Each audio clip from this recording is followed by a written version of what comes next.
ਵੇਖੋ ਜੀ ਕੈਮਰਾਮੈਨ ਤੁਹਾਨੂੰ ਅਗਰ ਵਿਖਾ ਸਕਦਾ ਮੁਹਰਮਾਂ ਦਾ ਮਹੀਨਾ ਇਹ ਯਕੀਨ ਕਰੋ ਕਿ ਯਜ਼ੀਦੀਅਤ ਹੈ। ਪਾਣੀ ਬੰਦ ਕਰਨਾ ਇਹ ਯਜ਼ੀਦ ਦੀ ਸੁन्नत है। ਇਹ ਐਸਡੀਓ ਦੇ ਤੋਂ ਯਾਨੀ ਕਿ ਸਾਰੇ ਬਹੁਤ ਤੰਗ ਆਏ ਨੇ कि सानू ਜ਼ਿਮੀਂਦਾਰਾਂ ਨੂੰ ਇਸ ਐਸਡੀਓ ਨੇ ਔਰ ਇਹਨਾਂ ਤਬਕੇ ਨੇ ਮਹਿਕਮਾ ਇਰੀਗੇਸ਼ਨ ਨੇ ਸਾਨੂੰ ਬਰਬਾਦ ਕਰਕੇ ਰੱਖ ਦਿੱਤਾ ਹੈ। ਅੱਜ ਵੀ ਆਓ ਸਾਡੀਆਂ ਫਸਲਾਂ ਆਣ ਕੇ ਵੇਖ ਲਓ ਕਿ ਸੁੱਕਣ ਡੀਆਂ ਨੇ 2 ਮਹੀਨੇ ਤੱਕ। ਅਗਰ ਅਸੀਂ ਪੈਸੇ ਦੇ ਦਈਏ ਤੇ ਸਾਨੂੰ ਪਾਣੀ ਮਿਲ ਜਾਂਦਾ, ਅਗਰ ਇਹਨਾਂ ਨੂੰ ਪੈਸੇ ਨਾ ਦਈਏ ਤੇ ਸਾਨੂੰ ਪਾਣੀ नहीं मिलता। ਹੁਣ ਵੀ ਮੌਜੂਦਾ ਆਣ ਕੇ ਵੇਖ ਲਓ। ज़मीनों को सराब करने वाले पानी के मोगे बंद होने पर गाँव वाड़ा बहलोलियाँ और दीगर देहात के ज़िम्मेदार सरापा एहतजाज हैं। ज़मीनों को सराब करने वाले मोगे एसडीओ इरिगेशन ने बंद कर दिए हैं। हमारे साथ ये लोग मौजूद हैं तो हम इनसे बात करते हैं कि इनके ये मोगे क्यों बंद किए गए। जी अस्सलाम वालेकुम। हकीकत है जी कि सानू ਜ਼ਿਮੀਂਦਾਰਾਂ ਨੂੰ ਇਸ ਐਸਡੀਓ ਨੇ ਔਰ ਇਹਨਾਂ ਤਬਕੇ ਨੇ ਮਹਿਕਮਾ ਇਰੀਗੇਸ਼ਨ ਨੇ ਸਾਨੂੰ ਬਰਬਾਦ ਕਰਕੇ ਰੱਖ ਦਿੱਤਾ ਹੈ। ਅੱਜ ਵੀ ਆਓ ਸਾਡੀਆਂ ਫਸਲਾਂ ਆਣ ਕੇ ਵੇਖ ਲਓ ਕਿ ਸੁੱਕਣ ਡੀਆਂ ਨੇ 2 ਮਹੀਨੇ ਤੱਕ। ਅਗਰ ਅਸੀਂ ਪੈਸੇ ਦੇ ਦਈਏ ਤੇ ਸਾਨੂੰ ਪਾਣੀ ਮਿਲ ਜਾਂਦਾ, ਅਗਰ ਇਹਨਾਂ ਨੂੰ ਪੈਸੇ ਨਾ ਦਈਏ ਤੇ ਸਾਨੂੰ ਪਾਣੀ ਨਹੀਂ ਮਿਲਦਾ। ਹੁਣ ਵੀ ਮੌਜੂਦਾ ਆਣ ਕੇ ਵੇਖ ਲਓ ਸਾਡੇ 4 ਮੋਗੇ ਟੋਟਲੀ ਤੌਰ ਤੇ ਬੰਦ ਕਰ ਦਿੱਤੇ ਗਏ ਨੇ। ਅਗਰ 8 ਦਿਨਾਂ ਬਾਅਦ ਸਾਡੀ ਵਾਰੀ ਆਉਂਦੀ ਹੈ, ਇੱਕ ਵਾਰੀ ਸਾਡੀ ਮਰ ਜਾਵੇ ਤੇ ਅਸੀਂ ਪਾਣੀ ਵੱਲ ਕਿੱਧਰੋਂ ਜਾਣਾ ਜੀ। ਸਾਨੂੰ ਤੇ 15 ਦਿਨ ਪਾਣੀ ਨਹੀਂ ਦਿੰਦੇ। ਕਦੀ ਨਹਿਰ ਸੁੱਟ ਛੱਡਦੇ ਨੇ, ਕਦੀ ਉਹ ਕਰ ਛੱਡਦੇ ਨੇ। ਮੇਰਾ ਮੌਕਫ ਇਕੱਲੇ ਦਾ ਨਹੀਂ ਹੈ, ਇਹ ਸਾਰੀ ਆਵਾਮ ਖਲੋਤੀ ਆ। ਇਹ ਸਾਰਾ ਮੌਕਫ ਇਹਨਾਂ ਬੰਦਿਆਂ ਦਾ ਜਿਹੜਾ ਮੈਂ ਹਕੀਕਤ ਹੈ ਆਪਣੀ ਹਕੀਕਤ ਹਾਲ ਪੇਸ਼ ਕਰ ਰਿਹਾ ਕਿ ਸਾਡੇ ਜ਼ਿਮੀਂਦਾਰਾਂ ਨਾਲ ਬੜੀ ਜ਼ਿਆਦਤੀ ਇਹ ਕਰ ਰਿਹਾ। MPA ਸਾਹਿਬ ਨੇ ਸਾਡੀ ਬੜੀ ਕੋਸ਼ਿਸ਼ ਨਾਲ ਕੀਤੀ। ਰਿਜ਼ਵਾਨ ਸਾਹਿਬ ਨੇ ਇਹਨਾਂ ਨੂੰ ਜਾ ਕੇ मैं समझना कि भावें इन्होंने बुरा महसूस लगे, इन्हें पैसे भी दिते, इन्हें सानू मशीनां भी लवा के दित्तियां। और हुण आप महकमा इरीगेशन ने SDO ने साड़ियाँ मशीनां मोगियां चों कढ़ के लै गया ताकि परचे इन्हां ते करवा के ते इन्हां नूं कर दिता जाए। हालांकि सानू तकलीफ की जान मशीनां लवाइयां आप इस वास्ते, पैसे इन्हां नूं दिते इस वास्ते। ਤੇ ਆ ਵੇਖੋ ਇਹ ਮਜ਼ਦੂਰ ਬੰਦੇ ਨੇ, ਇਹ ਬਜ਼ੁਰਗ ਬੰਦੇ ਨੇ, ਝੂਠੀਆਂ FIR ਕਟਾ ਕੇ ਤੇ ਸਾਡੇ ਉੱਤੇ ਪਰਚੇ ਕਟਾ ਕੇ ਤੇ ਸਾਨੂੰ ਇਹ ਜ਼ਲੀਲ ਪਿੱਛੇ ਵੀ ਅਸੀਂ ਭੁਗਤਦੇ ਆਏ ਅੱਜ 80 ਬੰਦਿਆਂ ਦੇ ਉੱਤੇ ਪਰਚਾ ਹੈ। ਜਿਹੜਾ ਰਿਜ਼ਵਾਨ ਸਾਹਿਬ ਨੇ MPA ਸਾਡੇ ਨੇ ਉਹਨੇ ਜਾ ਕੇ ਬੜੀ ਕੋਸ਼ਿਸ਼ ਕਰਕੇ ਤੇ ਕੋਈ ਤਰਲਾ ਮਿੰਤ ਕਰਕੇ ਤੇ ਅਦਾਲਤੀ ਆਰਡਰ ਰਚਿਆ। ਹੁਣ ਵੀ ਅਦਾਲਤੀ ਆਰਡਰ ਨਾਲ ਉਹ ਕੋਸ਼ਿਸ਼ ਕਰ ਰਹੇ ਹਾਂ ਤੇ ਅਸੀਂ ਇਹਨਾਂ ਤੇ ਪਰਚਾ ਦਿੱਤਾ ਹੈ। ਇਨਸ਼ਾਅੱਲਾ ਉਮੀਦ ਆ ਕਿ ਆਲਾ ਹਕਾਮ ਸਾਡੀ ਸੁਣਵਾਈ ਜ਼ਰੂਰ ਕਰਨਗੇ। बाबा जी ਤੁਹਾਡੇ ਤੇ ਬਾਜ਼ੂ ਟੁੱਟਾ ਹੈ, ਤੁਹਾਡੇ ਤੇ ਵੀ ਪਰਚਾ ਹੈ। ਸਲਾਮ ਅਲੈਕੁਮ। ਇਹ ਜੀ ਇਹ ਜਿਹੜੇ ਆ ਨਾ ਮਹਿਕਮੇ ਵਾਲੇ 2-3 ਵਾਰੀ ਪੈਸੇ ਲੈ ਲੈਂਦੇ ਨੇ ਤੇ ਬੰਦ ਚਲਾ ਦਿੰਦੇ ਆ ਤੇ ਮੁੜ ਕੇ ਬੰਦ ਕਰ ਲੈਂਦੇ ਆ। ਮੇਰੇ ਤੇ 2 ਪਰਚੇ ਨੇ ਤੇ ਬਾਂਹ ਟੁੱਟੀ ਨੂੰ ਮੇਰੀ ਨੂੰ 5 ਮਹੀਨੇ ਹੋ ਗਏ ਨੇ। 5 ਮਹੀਨਿਆਂ 'ਚ ਮੈਂ 2 ਪਰਚੇ ਭੁਗਤ ਬੈਠਾ। ਇਹਨਾਂ ਨੇ ਸਾਨੂੰ ਇੱਕ SDO ਆਉਂਦਾ ਉਹ ਬੰਦ ਕਰ ਦਿੰਦਾ, ਦੂਸਰਾ ਆਉਂਦਾ ਉਹ ਖਿਲਾ ਦਿੰਦਾ, ਉਹ ਪੈਸੇ ਲੈਂਦੇ ਆ ਖਿਲਾ ਦਿੰਦੇ। ਉਹ ਆਉਂਦੇ ਆ ਵੀ ਪਟਵਾਰੀ ਘੱਲਦੇ ਆ, ਜਲੇਦਾਰ ਘੱਲਦੇ ਆ, ਉਹ ਉਮਰਸੀਰ ਘੱਲਦੇ ਆ, ਆਪ ਨਹੀਂ ਆਉਂਦੇ। ਅਤੇ ਉਹਨਾਂ ਨੂੰ ਘੱਲਦੇ ਆ ਵੀ ਪੈਸੇ ਦਿੰਦੇ ਆ ਅਤੇ ਚਲਾ ਦਿਓ, ਜੇ ਬੰਦ ਨਹੀਂ ਦਿੰਦੇ ਤਾਂ ਬੰਦ ਕਰ ਦਿਓ। ਅਤੇ ਆਪੇ ਹੀ ਰੋੜੇ ਕੱਢਦੇ ਆ, ਆਪੇ ਤੋੜਦੇ ਆ ਅਤੇ ਆਪੇ ਸਾਡੇ 'ਤੇ ਪਰਚੇ ਦਿੰਦੇ ਆ। 2 ਪਰਚੇ ਮੈਂ 1 ਮਹੀਨੇ ਦੇ ਵਿੱਚ ਭੁਗਤੇ ਆ ਅਤੇ 5 ਮਹੀਨੇ ਮੇਰੀ ਬਾਂਹ ਟੁੱਟੀ ਨੂੰ ਹੋ ਗਏ ਨੇ। ਅਤੇ ਦੱਸੋ ਵੀ ਕੀ ਕਰੀਏ, ਅਸੀਂ ਫਿਰ ਢਾਡੇ 'ਤੇ ਜਾਈਏ ਜਾਂ ਗਾਂਹ ਚਲੇ ਜਾਈਏ। ਬਿਸਮਿਲ੍ਲਾਹਿਰਰਹਿਮਾਨਿਰਰਹੀਮ। ਜਿਸ ਤਰ੍ਹਾਂ ਕਿ ਬਜ਼ੁਰਗਾਂ ਨੇ ਸਾਰਿਆਂ ਨੇ ਦੱਸਿਆ, ਇਸੇ ਤਰ੍ਹਾਂ ਹੀ ਮੈਂ ਟੀਚਰ ਹਾਂ ਔਰ ਮੇਰੇ 'ਤੇ ਵੀ ਪਰਚਾ ਰਿਹਾ। ਔਰ ਜਿਹੜੇ ਇਹ ਤਾਂ ਬਾਅਸਰ ਲੋਕ ਹੈ ਹੀ ਨੇ ਕਿ ਜਿਹੜੇ ਰੋਜ਼ਾਨਾ ਜਿਹੜਾ ਨਾ ਕੋਈ ਇਹ ਪ੍ਰੋਗਰਾਮ ਕਰਕੇ ਸਾਡੇ ਤੋਂ ਕੋਲੋਂ ਪੈਸੇ ਵੀ ਬਟੋਰਦੇ ਨੇ।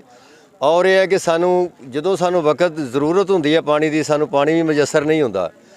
ਔਰ ਇਹ ਹੈ ਕਿ ਇਹਦੇ ਜਿਹੜੇ ਲੋਕ ਇਹਦੇ ਪਿੱਛੇ ਨੇ ਉਹਨਾਂ ਉੱਤੇ ਪਰਚਾ ਕੋਈ ਨਹੀਂ ਹੁੰਦਾ। ਜੋ ਗਰੀਬ ਆਵਾਮ ਹੈ ਉਹਨਾਂ 'ਤੇ ਪਰਚਾ ਹੁੰਦਾ। ਔਰ ਅਸੀਂ ਜਿਹੜੇ ਨੇ ਅਦਾਲਤਾਂ ਦੇ ਵਿੱਚ ਧੱਕੇ ਖਾਣੇ ਜਾ ਕੇ।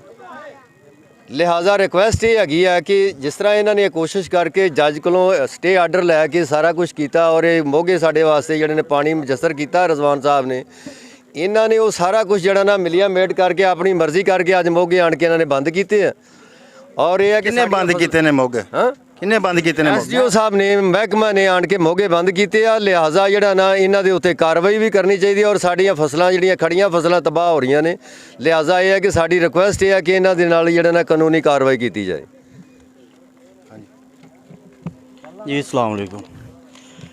ਇਹ ਜੀ SDO ਦੇ ਖਿਲਾਫ ਜੀ ਅਸੀਂ ਸਟੇ ਆਂਦਾ ਸੀ ਇਹਨਾਂ ਮੋਗਿਆਂ ਦੇ ਖਿਲਾਫ, ਠੀਕ ਹੈ।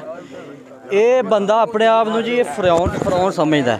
ਇਹਨੂੰ 3 ਦਫਾ ਅਦਾਲਤ ਨੇ ਇਹ ਵੇਖੋ ਜੀ ਕੈਮਰਾਮੈਨ ਤੁਹਾਨੂੰ ਅਗਰ ਵਿਖਾ ਸਕਦਾ ਤੇ ਇਹਨੂੰ ਖਲੀਲ ਸਾਹਿਬ ਬੰਦੇ ਨੂੰ 3 ਦਫਾ ਅਦਾਲਤ ਬਤਾ ਚੁੱਕੀ ਵੀ ਤੂੰ ਪੇਸ਼ ਹੋ। ਇਹ ਅਦਾਲਤ ਤੋਂ ਪੇਸ਼ ਹੋਣ ਨਾ ਹੋਇਆ ਨਹੀਂ ਹੋਇਆ, ਉਹ ਇਸੇ ਚੱਕਰ ਦੇ ਵਿੱਚ ਇਹਨੇ ਸਾਡੇ ਮੋਗੇ ਬੰਦ ਕਰ ਦਿੱਤੇ। ਯਕੀਨ ਕਰੋ ਕਿ ਅਸੀਂ ਚਾਵਲ ਦੀ ਫਸਲ ਲਾਈ ਜੇ, ਸਾਡੀ ਪਿਛਲੀ ਦਫਾ ਵੀ ਸਾਡੀ 20% ਫਸਲ ਘੱਟ ਹੋਈ ਹੈ ਸਿਰਫ ਇਸੇ ਬੰਦੇ ਦੀ ਵਜ੍ਹਾ ਤੋਂ। ਮੁਹਰਮਾਂ ਦਾ ਮਹੀਨਾ ਇਹ ਯਕੀਨ ਕਰੋ ਕਿ ਯਜ਼ੀਦੀਅਤ ਹੈ, ਪਾਣੀ ਬੰਦ ਕਰਨਾ ਇਹ ਯਜ਼ੀਦ ਦੀ ਸੁਨਨਤ ਹੈ। ਇਹ ਐਸਡੀਓ ਦੇ ਤੋਂ ਯਾਨੀ ਕਿ ਸਾਰੇ ਬਹੁਤ ਤੰਗ ਆਏ ਨੇ। ਇਹ ਬਜ਼ੁਰਗਾਂ ਦੇ ਪਰਚੇ ਯਾਰ, ਜਿਹੜੇ ਬੰਦੇ ਕੰਮ ਕਰਦੇ ਜਿਨ੍ਹਾਂ ਦੀਆਂ ਇੱਥੇ ਜ਼ਮੀਨਾਂ ਨੇ ਉਹਨਾਂ ਦੇ ਇੱਕ ਬੰਦੇ ਦਾ ਵੀ ਪਰਚਾ ਨਹੀਂ ਹੈ, ਜਿਨ੍ਹਾਂ ਦੀਆਂ ਵਜ੍ਹਾ ਕੀ ਹੈ, ਕਿਉਂ ਤੁਹਾਡੇ ਤੇ ਪਰਚੇ ਕਰਾਂਦਾ? ਸਾਰੇ ਕੋਈ ਪਤਾ ਨਹੀਂ ਹੈ, ਕੋਈ ਪਤਾ ਨਹੀਂ ਹੈ, ਕੋਈ ਆਪਣੇ ਆਪ ਨੂੰ ਫਰਾਉਨ ਸਮਝਦਾ ਹੈ ਕੀ ਚੀਜ਼ ਹੈ।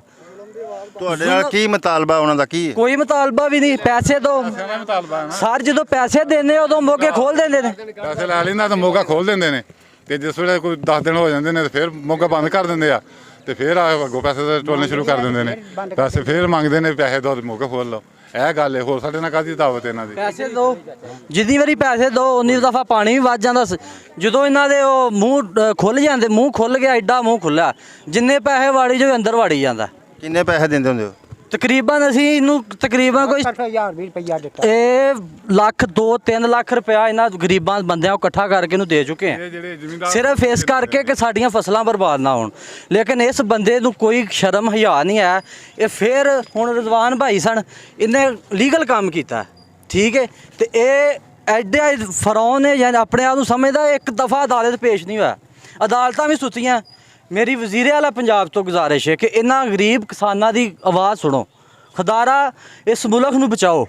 ਸਾਡੀ ਅੱਗੇ ਮਹਿੰਗਾਈ ਨਾਲ ਕੀ ਹਾਲ ਹੋ ਗਿਆ। ਅਗਰ ਫਸਲਾਂ ਨਾ ਹੋਣਗੀਆਂ ਅਸੀਂ ਕਿੱਧਰ ਨੂੰ ਜਾਵਾਂਗੇ? ਤੁਸੀਂ ਦੱਸੋ ਜੀ, ਕਿੱਧਰ ਨੂੰ ਜਾਵਾਂਗੇ ਅਸੀਂ?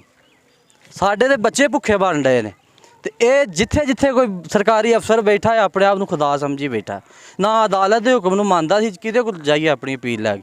ਬਾਕੀ ਮੇਰੀ ਆਲਾ ਹਕਾਮ ਦੇ ਨਾਲ ਇਹ ਗੁਜ਼ਾਰਿਸ਼ ਹੈ ਕਿ ਸਾਡੀ ਆਵਾਜ਼ ਸੁਣ ਲਵੋ, खुदा दा ना जे इन्हां गरीबां दे हाल दे रहम करो।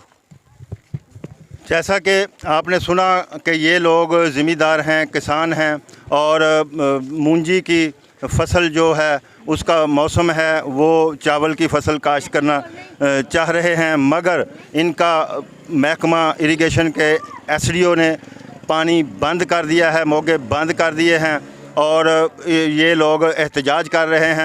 इनका कहना है कि हमसे पैसे तलब किए जाते हैं, और अगर हम पैसे नहीं देते तो हम पे मुकदमात बनाए जाते हैं। ये एक बुज़ुर्ग आदमी हैं, इनका बाजू टूटा हुआ है। इनका कहना है कि मेरे ऊपर बाजू टूटे हुए पर भी मोगा तोड़ने के 2 पर्चे करवा दिए गए हैं। तो इन लोगों ने वज़ीर आला पंजाब से अपील की है कि हमारे हाल पर रहम किया जाए और ये मोगे जो हैं वो खुलवाए जाएं, ताकि हम चावल की फसल को काश्त कर सकें। तो नाजरीन देखते रहें, क्योंकि कोई देखे ना देखे खलील तो देखेगा। इसी के साथ ही अपने मेज़बान खलील अहमद सज्जाद को इजाज़त दीजिए। अल्लाह निगहबान।